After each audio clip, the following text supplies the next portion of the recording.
Welcome to the Go Slow to Go Fast Lifestyle Podcast, the space where we breathe deeply, live more intentionally, and find meaning in the messy middle of life. I'm your host, Kendra Chapman, mom of triplets, busy professional, caffeine lover, and a big believer in slowing down so we can show up fully. If you're a busy human navigating life, career, family, all of the above, you are in good company, my friend. Around here, we don't chase perfection.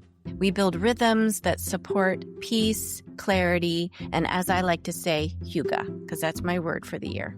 And we're diving into a topic that is absolutely foundational to our go slow to go fast philosophy, especially for those of us raising middle and high schoolers. Understanding why our teens act the way they do and how we can be more proactive rather than reactive in our parenting. My guest today is Dr. Jordan Lauer, a veteran educator, an AP European and U.S. history teacher, and host of the Educational Warfare podcast. He holds a doctorate in learning organizations and strategic change. And his book, The Two Backpacks, Understanding Teens and What They Carry, offers truly profound insights into the adolescent mind. So whether you're listening on your morning commute, or while you're doing chores around the house, or sneaking in a little bit of extra quiet time, I hope that you are able to just sit and relax and breathe and let the world around you slow down for a minute, and let's get started. I want to say welcome to Dr. Lauer, who is joining us on the Go Slow to Go Fast Lifestyle Podcast today. It is such an honor to have you here.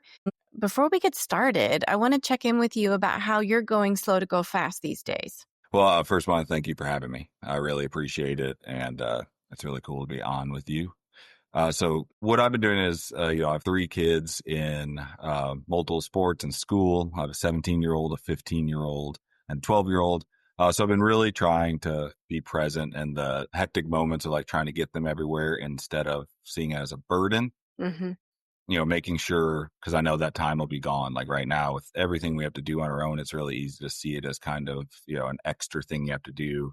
But, eventually they'll all be driving, and then they'll all be moved out, and I'll probably be sitting there like, I miss a little bit of that hecticness, with my kids. So we're trying to do that. And I also make sure with any of their sports or activities they're doing, trying to make sure that I give them a voice in it. I never, especially with sports, I think it's really easy to what if your kid, especially after a game. So one thing I try to do is when they get in, other than like, I would say I'm proud of them for the way they played, but I never talk about the game. I never say, hey, what happened in the third period? Like you had a layup, cause that just kind of gets them down. And you'd be surprised if you just kind of say you're proud of them and let them sit. They'll eventually be like, I missed that layup in the third period. And then you can be like, oh, well, what do you think happened? Instead of it's like somebody else coming down on me. So I really try to give them a voice and just be there and enjoy that time. Yeah, that is such a good point. For the listeners out there today, I hope that you'll get a lot of insight from a educator, parent. You have multiple teenagers in your household, and you've written a book about what teenagers are going through. So if you can let's unpack that backpack for a minute, a little bit about your new book and how it came to be and, how it's really helped you navigating as a parent of teenagers. Yeah. With the book, I got my doctorate, finished my doctorate in December of 2022. I really, that showed me, I always had this idea kind of rattling around and been growing. But once I did that, it showed me 1, I can research well, and 2, I can write well, according to, not just me thinking that, but, I passed my dissertation, my professors talked to me about it. So I was like, okay, I think I can do this. And it's very daunting. I'd obviously written before. I wrote an article for Administrators Magazine on how superintendents are basically de facto politicians, and that was published. So I knew I could write. So the idea behind it was this is my 16th year in education. So after years in the teachers' lounges, I started hearing the same refrains about teenagers. All they care about is put in whatever is the most popular thing, or they're lazy, or they have no work ethic. But then I started realizing, wow, it's been 15 years. I keep hearing the same thing, but that item keeps getting pushed back. In the 70s, it was probably comic books. In the 80s, it was music and pop culture. In the 90s, it was video games and the action movies, right? 2000s, it became social, like early stage of social media, MySpace, it was computers, and then it switched to phones, and now it's kind of switched to social media, like the legit social media, like the Mm-hmm. dozens that are out there. So I was like, there has to be something going on, because if this was said about me when I was in school, now we're still saying it, what's really causing this? So so I really wanted to look into, and I realized, kids have two backpacks. They have their one that they carry to school with all their supplies in it, little trinkets, treasures, a crushed up granola bar, stick of deodorant, that type of stuff. And there's a second one that carries everything that we can't see. Maybe it's being bullied. Maybe it's, problems with your social life at school. Maybe it's something at home. It's definitely in their natural development, the things they're going through. And then, added pressure. So I really wanted to look into that. And that way if we could open up that backpack and look into it and at least know what's in there, I think that automatically right there, just doing that helps to mend some relationships between teens and adults and teachers. Yeah, I mean, I think that message is so crucial for the parents listening out there. There might be some educators that work with teens that need to hear this too. So what would be a piece of advice that you would have for parents that are dealing with that teenage angst right now? And, this is kind of timely. While there might be somebody out there listening to this 5 years from now, right now it's kind of that time of the year where we're getting ready to go back into school. So kids could be a little more anxious than normal because they don't know what it's going to be like on the first day, who's going to be in their classes, what their schedule is going to look like, all the things. But then as you ease into school, there's going to be more work to do as they kind of progress through their years. So what would be a couple of pieces of advice that you would have as a parent and an educator for parents like you out there? Well, and that's some of the things, when we are the biggest thing when we talk about teens, it's really easy because, our children start off as little cute and they come up and they want your attention all the time. And then we start to get, where they're pushing away and they're starting to get isolated, right? I always say that they slink out and they grab a snack and they slink back to their lair. In our house, we have a ranch style house. We don't have a bonus room. We built a cabin outside as like a Christmas present for all the kids so they get their space at their friends or whatever. But when they were little, they were always out there with us. There was time like we got excited for bedtime because it's like, we get to watch a show. It's not a cartoon, And now, I mean, and not just now, it started a couple of years ago. And now like they barely come out. Sometimes they come out, we're like stare at them and I'll look at my wife like, don't make a noise. You'll spook them, And that's one of the things that tends to happen with that and it's subconscious is parents often kind of almost take that as an affront to themselves. Like, oh, I'm not good enough to be out here, when that's completely natural. What are they doing in their lair? They're figuring out who they are. They're figuring out musical styles. They're figuring out the things they like and don't like. They're figuring out how they're going to connect with people. So I think using that, one, making sure we're not kind of automatically like every time you see them, we have to really start to kind of realize what are our interactions been like? Have every time they have come out of the room, have I been positive to where they would want to come out? Or have I taken that time to kind of use as a parental moment? Like, hey, did you take out the trash? Hey, remember I asked you to clean your room?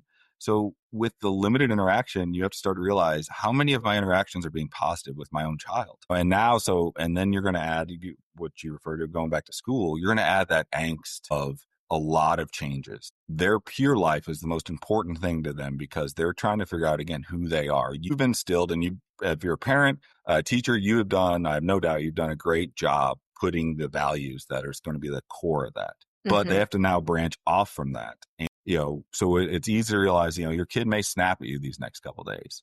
And a bunch of things, a bunch of things I say in my book, I love to cover a bunch of things I say is, you're the adult, right? Realize that it's really easy when, you can be like, I've given you life. I've given you the stuff you wanted, what I've sacrificed. Now you're going to give me this attitude. But if we look in that backpack and realize there are some heavy things weighing them down, there's a commonality. And you even see this relationships, like to your spouse, like who do you snap at the most? You snap at your spouse, the person who loves you more than anything, the person who will, no matter what, will take care of you. That's who we snap at. Why? Because we're comfortable. We're safe, so we can let that out. That's what your kids do. They can't snap at a teacher. They'll be in an office. They can't snap at a friend. They'll be a pariah. They snap at you. So kind of realize like, you know what? I'll be the punching bag right now. Nothing that was said was that bad. Now, obviously you have to get to a level where like, can't be super disrespectful, of course. But if it's just something like that. So I think realizing, one, helping them realize like, hey, this is change. It's a lot. What can I do to help? Hey, what do you need? Just kind of be there for them. Sometimes it's little stuff, those small moments where they may roll their eyes at you. because one, they don't know how to take that. Like, so many times being a teacher, I go to honestly help a student like, hey, and they kind of look at you like, is this a Mm-hmm. trick? Is this a trap? That's going to happen, but it will sink in. So just be as supportive as possible during this time. Try to talk to them. You may not get much back, but you'd be surprised how many, and we've all seen this if you really realize it. Sometimes you ask a kid a question and your kid a question and they kind of blow you off like, nah, nothing. But then they may come back out later and talk to you about that. They just need Mm-hmm. time to process. So I think it's being in the moment, realizing it is a lot for them, and especially for their developing brain. They don't have a lot of the tools we have yet. So we have to keep that in mind. In chapter 2 of the book, I talk a lot about brain development and how that's a thing in their backpack. So I think that's one thing. Just be understanding and be there for them. Yeah, I think your visual on the cover of your book, the 2 backpacks, is such a great visual for parents to remind you when you're in that moment and you want to yell at your kid, just take a breath and remember that there's a lot of unseen stuff going on, and you're not going to get to the bottom of it in the bottom of that backpack anytime soon unless you just kind of wait for them to come to you and give it a minute. Like you said, like you and your wife are outside and you see the kids come out for a second. You don't want to make any sudden moves. It's like they're Skitter in the back in. wild. Yeah, absolutely. So knowing that you've got this idea of the book bag, the backpack that's got 2 sides, the light and the dark, the seen and unseen, I think it's obviously speaking back to the research that you've done for this book, all about the brain science and those real world studies. Can you elaborate a little bit on the psychology and the social and neurological factors that are going on there? Just to give them a little taste, because they're going to have to get the book. Right. I start with, and it's kind of scary when you're writing a book. I started with brain development. And, if you're an educator, the book's written for, I really wanted to make sure to write it for not only teachers, parents, teens, anybody who's in the orbit of a teenager, because we, as teachers, we have a lot of handbooks and workbooks, and this is not that. It's more like a conversation with me, kind of talking about these issues. So I started with brain development, which was scary because it's kind of a heavy thing, and I really tried to distill it down. I use a lot of humor, a lot of pop culture reference in the book, because one thing I say in the introduction is I did the research, so you don't have to. So my whole goal is when you read this, you don't have to have like a second book over here, like, oh, that's what he meant.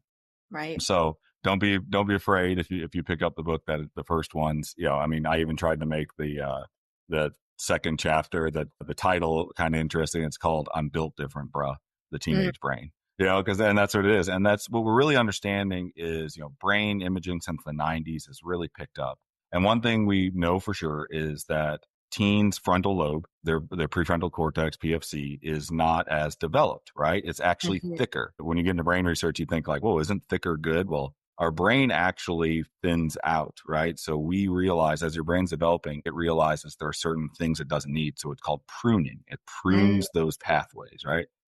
The average teenage or the average brain the frontal lobe is not fully mature until around the age of 24. For females, it can be around 21, 22, depending. And so that literally means that they don't have so what does your frontal lobe do? Your prefrontal cortex. That's your logic center. Okay, so right there, if I'm saying their logic center is not developed, in the book I call it's undercooked.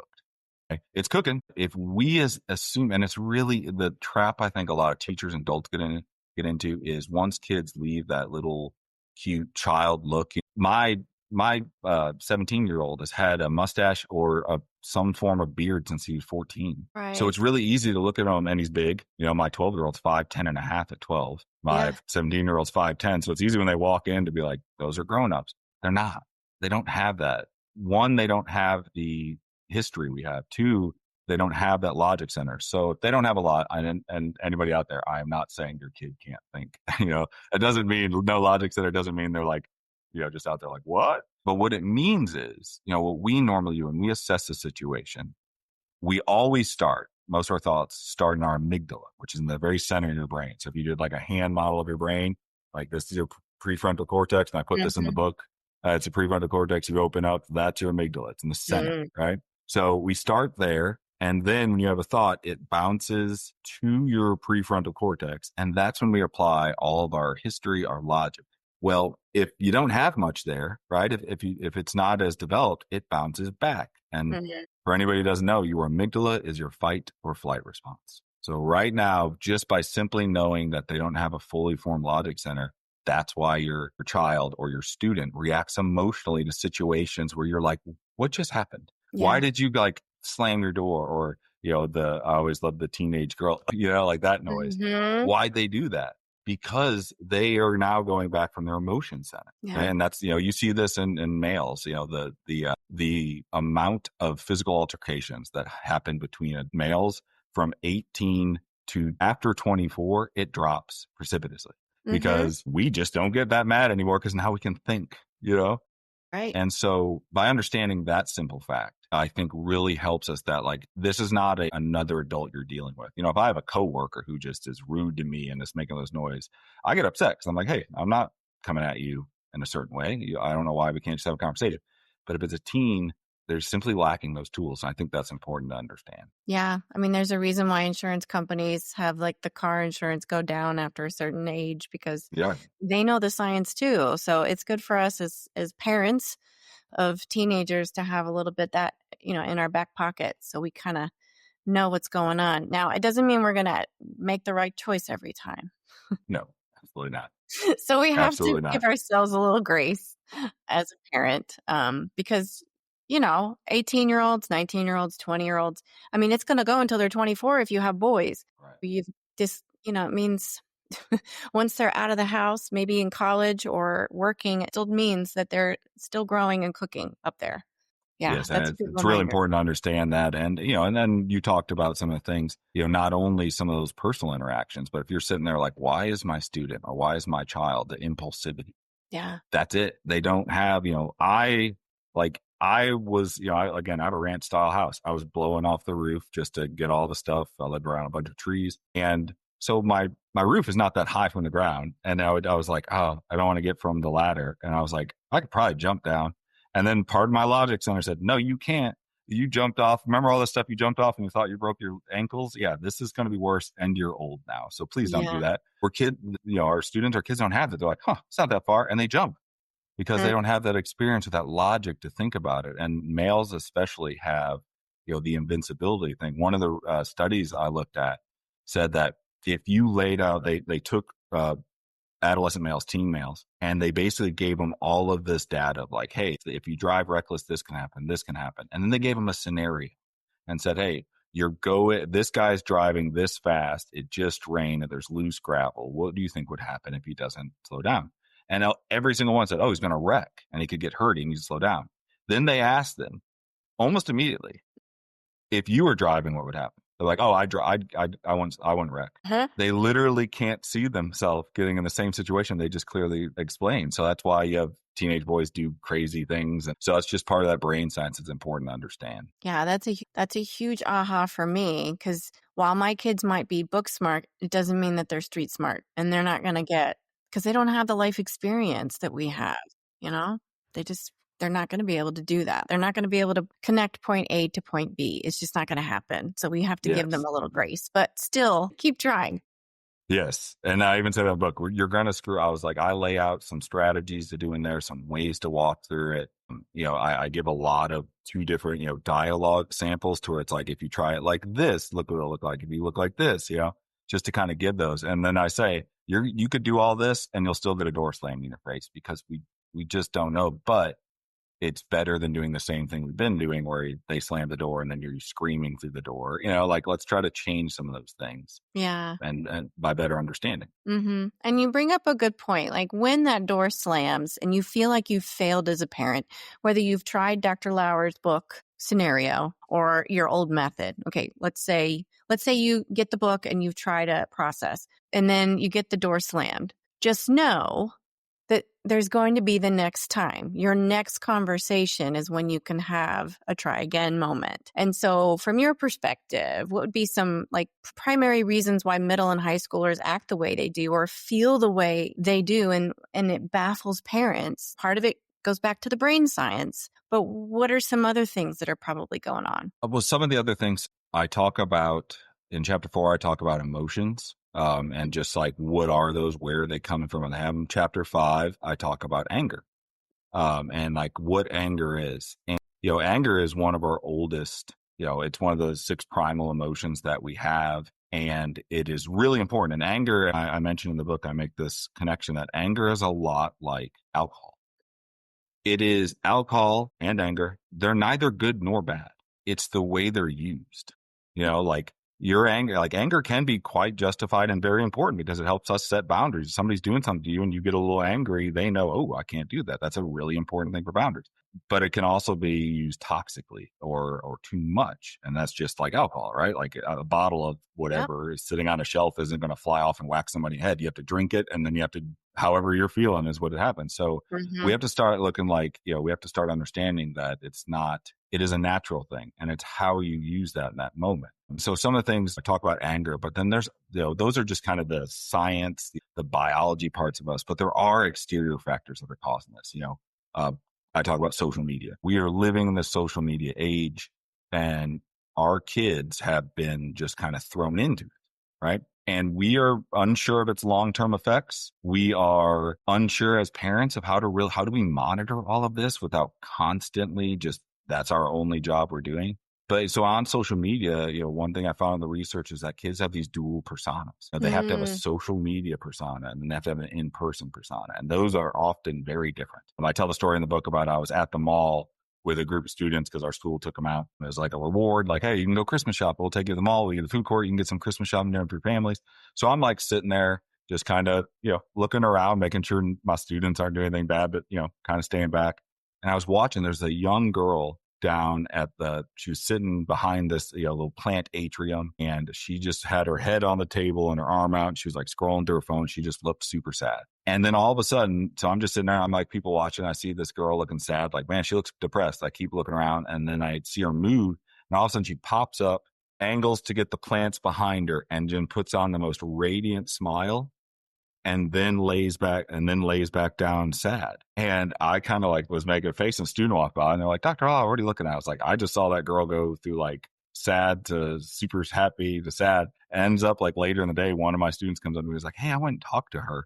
I was like, what? Like, I went and talked to her, and I just kind of chatted with her, and then eventually and I was like, oh, that's interesting. And my student said, she was there by herself thinking her friends would ditch school and come, and they didn't.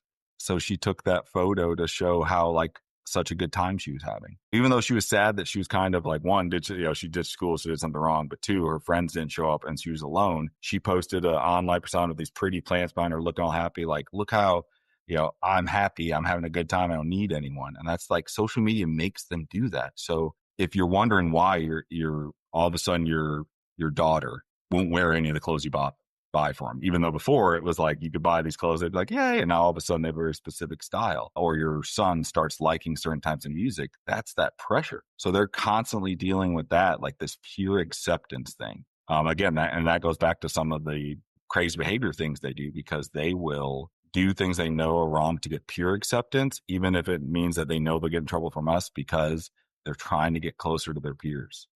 They're supposed to leave us. They're trying to make their own thing. So there's things like that. Again, with social media, I tell the story in the book, like when I was a kid, most of us did. I had a bully in third grade, and he'd kind of pick on me, and it made me really sad. But when I got on my bus, I knew it was done. I was home. Like I'd be sad about it, but then now with cell phones, like your phone will go bloop, bloop, bloop, bloop, bloop, bloop, and it can all be that bully. You can be bullied 24/7.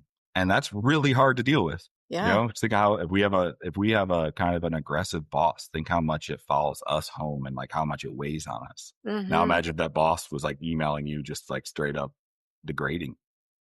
So like that's it, and then we're school especially starting. We're adding all of this, and then we're saying, hey, you have 7 classes with 7 sets of work.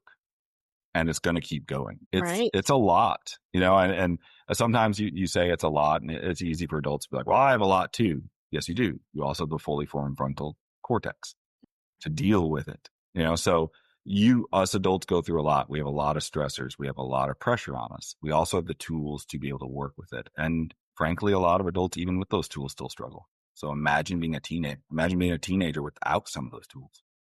Yeah. It's difficult. Yeah, I mean, parents out there, you're battling against social media, peer groups, vying for that attention with your teenager, and it's going to be a roller coaster of emotions, to say the least. So like you shared, it's about the communication, listening, and what might be some strategies that you would offer to parents. I'm sure there's some in your book that you want them to check out, but if there's anything in particular that you want to highlight right now that might be a good strategy for parents just to have that dialogue with their kids. I think it's really important, like you said, the communication, being able to say like, hey, you can talk to me about things, and showing that, like, again, it's a lot of, for parents, it's a lot of modeling, and I think that, I talk about a couple of different styles that you can have of like parenting. There's a guardian role and the coaching role. And one of the biggest thing for any students is setting expectations and then sticking to them, and then setting consequences and sticking to them.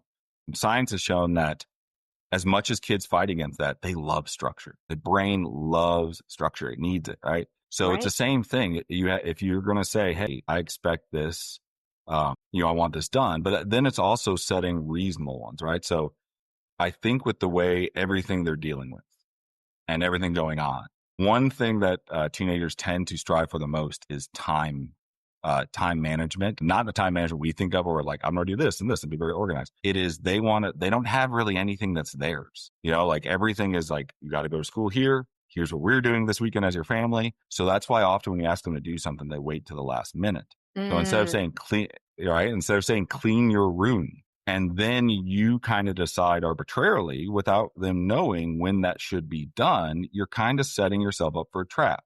And it's easy to say, well, I said clean their room. They're my child. They should do it. Yes. And that would be great. But, as we all know, things really don't work out as well. So either you get angry that that should be the way it is, or we work to get a really good system. So, what I often tell my kids is, hey, you need to clean your room. Let's say it's Sunday at 1:00, right? I'll be like, I'm going to check it. Like, I need your room clean and I need it done by, if they have football practice up, I need it done by tomorrow night by like 8. So now you give them a time frame, and now they know when you're coming in. So one, that kind of sets up like they have a little time to do it. So I don't have to jump on it right now, and then it avoids that fight.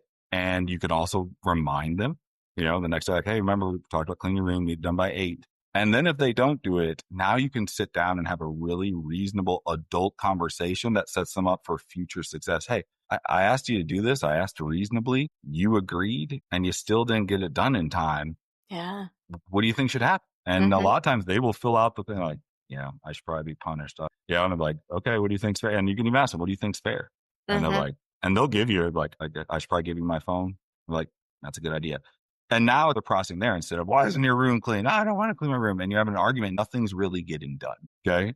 So and I think that's it, setting those expectations. I think that really helps. I'm always, I'm not perfect. I tell a story in the book. One time I'm running late for work. I've got to drop my youngest off at his school. We open the gate to go to the car, and our little puppy gets out.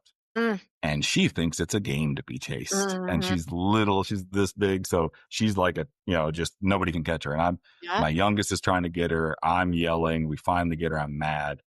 I literally, I think it's really important, especially for boys. Before we got out of the car, I said, hey, I'm sorry. And then later I sat down and said, I'm really sorry because I got angry. And I really, how did that make you feel? And I want to ask him, and now you're making that emotional bridge, but more importantly, for a young male, he's now seeing that it's okay for a male to say they're wrong, say they got emotional, and apologize. And I don't think enough of our young men know that. I'm not a small guy either. So like when a kid sees like, oh, a big guy can do that, I think that's really important for his future relationships and careers. So it's just a couple things like that. You're still getting what you want. You're still setting the tone. You're still the parent.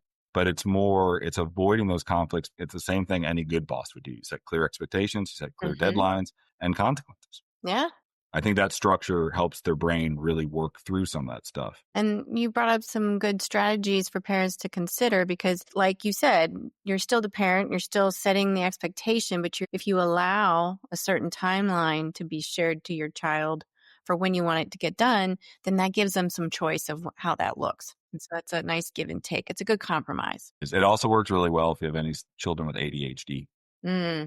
So my youngest has it, and he's super smart and super witty, and he's the most empathetic person I've ever met, which is great. Makes me really happy. So for him, one thing you can do if you have a child that's a little bit like that, one thing is instead of saying clean your room, I need you to pick up all those toys and put them there. Come tell me when you're done. You come in. Good job. Now I need you to do this because ADHD brain, will be like, they'll go pick up a toy and they'll put it here, and then they'll see a sock over there, and they're really not doing anything. So if you do those steps, now you're going to get, one, they feel super successful every step along the way. Mm-hmm. Two, they're going to feel great because they get the room done. And three, we've all had it where we say, clean your room. You hear them in there and you go in to check and it's just a nightmare. Yeah. Because they didn't really know how to clean. They shove things places. So you're like, and then you get upset. You're like, I said, clean your room. They're like, I did. Look, there's space in the middle of the floor. I was like, well, now it's all in the corner. They're like, but not the middle. It's like, that's not cleaning. So it really helps. So that's a really good way, and any teachers in their classroom as well, researching, ADHD. The best way I explained is if you tell a neurotypical, child, hey, get your folder out of your backpack. Easy, right? Mm-hmm. Unzip folder. For an ADHD student, it is multiple steps in that. Locate backpack. Right. Open backpack, find proper folder, pull out folder, open folder. And in all those steps, if anything distracts them, they're gone. Yep. And that's why you get those frustrating in the classroom of like, I said, open your book. And that kid's still sitting there staring around, so it's like, hey, locate your folder. So it's like making sure to give things by those steps allows them to really figure out what they're going to do. Yeah. Yeah. And, that requires a lot of patience on a teacher and parent side of things. So if you don't have that, then it might be a good idea to consider getting 2 backpacks and start thinking about ways that you can mask that impatience, because we've all been there, but it could give you some strategies for what to do next when this happens, because we're going to get frustrated. We're human, right? Yes, you are. Yes. You have to, and that's again, and it's okay. Like I said, I got super frustrated that day. I'm writing this book about how to understand teens. And I'm yelling at my kid who had nothing to do with it. He kind of left the gate open about a second longer than he should have. Like, that's not really his fault. But I was like, yeah, I got frustrated. I'm sorry. Here's all these factors. And, because I didn't take the approach of, I'm the parent, I got mad, deal with it. It made like now, and like even crack jokes. The other day, the dog ran out and she's bigger now and listens because she's been trained. But like she bolted out and he was standing next to me. He put his hand on my shoulder. He said, "It's going to be okay, Dad. It's going to be okay." And he made a little fun of it. And I'm like, that's good because he's safe enough. And I laughed and I was like, it is. And I said, go get the dog. And he was like, oh, so it, made that that's a safe space. And if kids feel safe, they will, a lot of the things you want, the behaviors will start to come. Mm-hmm. Agreed. Yeah. And it is about that give and take, it's communication, it's the strategies for success, like you've already shared, and then focusing and leaning in to try to get that connection. And, they would rather be with their friends. Let's be honest. Yes. That's who they want to be around right now if they're a teenager. So you would just have to be okay with that as a parent. Yeah. And They definitely do. The peer relationship is everything. And their brain is literally tell them go out and find your own. And that's evolutionary. In the book, I talk about a study by Robert Sapolsky. And he was kind of explaining the study done by an anthropologist, and they were following a group of baboons down to this watering hole. And they would go down, and eventually another group of baboons showed up on the opposite side. And an adolescent male baboon he had never seen any other baboons before. And so he started like charging the edge of the water, but then going back and charging the edge of the water and going back. And then his troop left and they came back. Here comes the other set. So this time he's charging the edge of water and he's running around to their side, but he's sitting far enough away. Mm-hmm. And eventually he keeps charging and going. He gets closer and closer and he stays with them eventually. And then he comes back to he's in their circle. Mm-hmm. He's not getting attacked or anything. And the next time his troop comes back, he goes there and he leaves with that other troop. And now that's where he lives. That's how species survive. They are designed to leave the only group biologically. And that's what our teens are doing. They're starting to figure out who they are, who their friends are. And as heartbreaking as it is, that's exactly what we want, right? We don't want any failure to launch syndromes where our kids won't leave our houses when they're 30 something. So we want that. And it really starts in the teen years.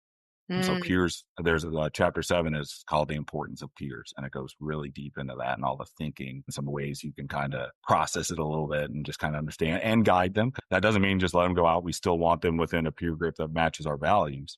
Yes. And it's okay to express that to them as long as you just, saying, I don't want you to hang out with that guy. That's bad because they'll hang out with that guy. Yes. But explaining and kind of showing. So there's a lot of stuff in chapter 7 about peers because that's a lot, especially older teenage years. Mm-hmm.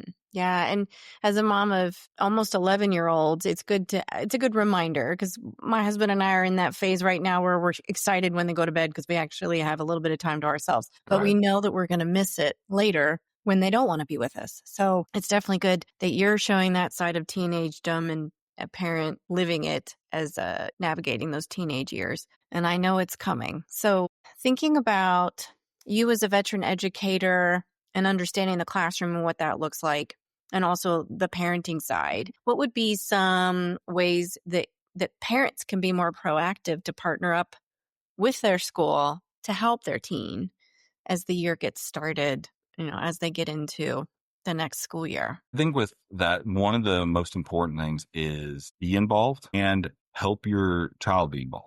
But when you're involved at the school, it makes it like that's where they spend the most amount of their time. Our students are at school more than they're at home. And that's their group and that's their social stuff. So if you are involved in knowledge, right? Make sure just, every school now sends out newsletters and stuff. And I know if you're working, you see it pop up and you're like, they'll tell me if they have something because it's like, I got to do this. But read through that because there might be something in there that would be really good. It means a lot when you go, hey, isn't there like isn't there an important basketball game this week? Do you want to go? And they might be like, no, like, well, let's go. Like, I'll go and you can see your friends. And that just means like, one, my school where I spend time is important, and that makes it also, if you have knowledge, they can't get away with it. Right? Yes. Like, my youngest, me who's a little bit younger, was always like, how do you know when I have stuff to do? I was like, I know everything, son. You Yeah. boomer this. And But even I if was like, you don't. right. I was like, and I'm a teacher. So our teacher circle, they're going to call me first. And he's like, then he knew, okay, I'm not going to get away with not doing an assignment. And that's important. So that it just helps them know that you're paying attention. But two, it shows that it's also an important place and it makes it harder for them to get into behavioral issues at school if you're present a lot. Right. Because it's, the teachers or you're a part of the school. And again, it might be, so still a lot of parents might be like, oh, cool, he's giving us homework. But again, we were just talking, your teens are going to start to separate from you. Right. Naturally, it's normal. So if you're part of that stuff, you get a little bit more time and it doesn't mean they have to sit next to you. Right. If you go to a football game, they will not be next to you at all, except when they come up like, can I have nachos? Can I have like some food? That's when they'll come up. That's fine. But they know you're there.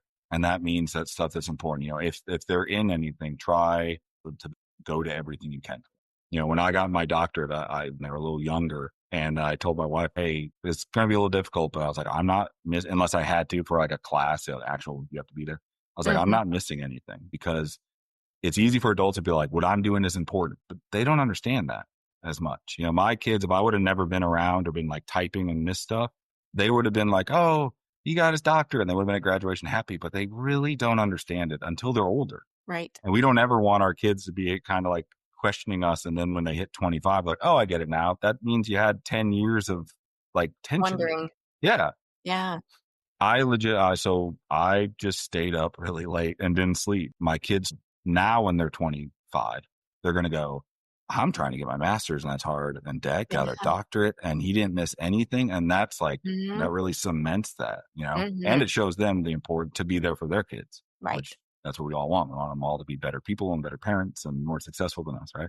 So, so being involved, I think is really important, and communicating with a teacher. I'll tell any parents out there, there's a lot of stuff about teachers in the media. It can be negative. Or, we were heroes during COVID and right after COVID, we were back to, I don't know. It was weird. Child's teacher is not coming after your kid, or we don't really have time for that. So communicate, right? Like reach out, like be the first one. Like you see a grade, and doesn't mean you have to come in all fire and brimstone. And whenever I talk to teachers and mentor them, I'm like, hey, remember you're dealing with somebody's child. So they will react to your tone and they will react to your flexibility. And again, you have to be flexible. Like, we have hard deadlines and stuff, but you shouldn't be like, no, this is it. Like if you do that to a parent, you're just automatically asking an argument. And I ask parents the same way, reach out like, hey, I noticed this. Could you explain it to me or see what I can do to help? And teacher, like, yes, backup's here, So I think it's really important because a lot of times we're so busy. It's easy to get stuff stacked up. And then you're doing like, why is he failing? Because I see in the grade book. And then of course, teacher is busy is going to be like, well, he didn't do this. So if you kind of reach out, that'll really help because what's going on in the classroom. You're not going to get kind of surprised by anything. Yeah. And it's easy on the parent side or on the teacher side to take a tone from an email Right. the wrong way. So the more you can do in person or over the phone, the better. But we understand, we just got to give each other a little grace there. But as much as you can get involved, the better for you and your kid, because then they see you, they know you're going to be there. You're that safety net. And that's Yes. And you're seeing who they're hanging out with. Yes, that's You can true. see like kind of the social dynamic from afar. I wouldn't recommend, don't like ambush them like, but like you can kind of see, a lot of times you're like, oh, those are good kids. Yes. And it can also help by saying, hey, let's go to this, or your school's having this, we're going to go. They may still argue with you, Mm-hmm. but it's again, because they don't at teenage years, one of the part of the natural teenage defiance is pushing back on anything that wasn't their idea, because they're Right. trying to formulate what are my ideas. So they may really want to go and they're like, I'm not going. Like, yeah, we are, and they're like, no, but they really actually do. They really it want wasn't to. their idea.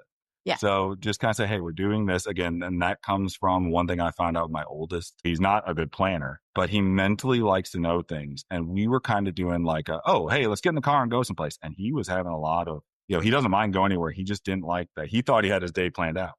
Yeah. And now it's a change. Right. And so we've started being like, hey, say it's Thursday, Saturday, we're going to go here. Mm-hmm. And this is what we're going to do. Mm-hmm. And we'll probably be back around this time. And, he'll still be like, do we have to go that? Like, yes, we do. So, now, we're going. But that just kind of let him, instead of having that argument of like, why are we going? Like, while you're trying to walk out the door. Right. So, it's just, again, part of that communication, just going and being there with them and making them kind of get out of their own little malaise. Like, you're going to go. And that's really good, because if they're involved in school, things they can be involved in school, then they're not involved in other things that may be bad. And that's important too. Like, and so encourage your child to do things at school, be it art club, chess club, even if it's 2 hours a week, that's still 2 hours. They're socializing, they're learning people skills, and they're in a safe environment, Right. doing something that's developmental and good. I think so. That's something I recommend to parents as well. Yes, that will see them through a more positive experience during their teenage years, the more they can get involved in their local community and school, for sure. Absolutely. All right. Well, Dr. Lauer, this has been an amazing conversation. Is there anything else that you want to share with our listeners before I let you go? Just one, I really appreciate being on. And the reason I wrote the book was, if it makes one less slam door, if it makes like one less classroom argument, if it makes a kid who's maybe not feeling seen feel seen, that's it. I appreciate the chance to come on and talk about it, and to be able to do that, because I think it is really important. I think our kids need it, and hopefully it makes you laugh. I put a lot of humor in there, because the same thing I tell my students. I'm like, look, if I'm bored, you're bored. I'm not gonna so there's a lot of humor in there. So hopefully it'll make you laugh. Hopefully it'll start some good conversations. Maybe it'll cause some healing. I just appreciate being on, and telling teachers and parents, you're doing a good job. We don't get told that enough, right? Yeah. The teachers are doing a good job. You just keep doing what you're doing, because you are doing well, and you'll see the fruits of your labor.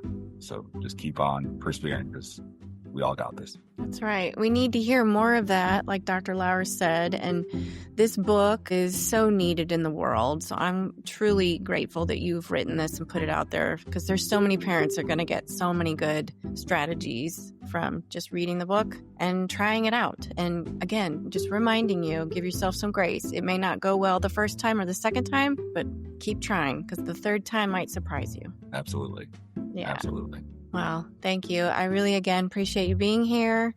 And I hope you have a great opening for the school year and a great start back into the year with your kids and your classroom. That's it for today's episode of the Go Slow to Go Fast Lifestyle Podcast. I hope that you feel inspired and empowered by Dr. Lauer's wisdom to take proactive steps towards building stronger, more empathetic relationships with the teens in your life. And now I'd love to hear from you. What's one insight that you are taking with you into the rest of your week? What resonated with you most based on our discussion today?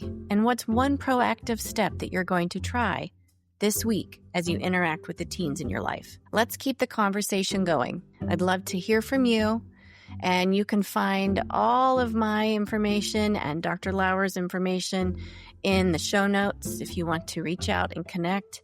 Dr. Lauer's book is on sale right now at Amazon, and you can also order it on his website. If you loved this episode, I hope you'll consider sharing it with a friend or everybody who needs a little moment of calm or clarity in their parenting journey. And as always, stay connected and remember, go slow, be intentional, embrace the season you're in, and know the light in me and the parent in me honors the light and parent in you. And as we head into the rest of this week, let your light shine through. As always, thanks for listening, and go slow to go fast.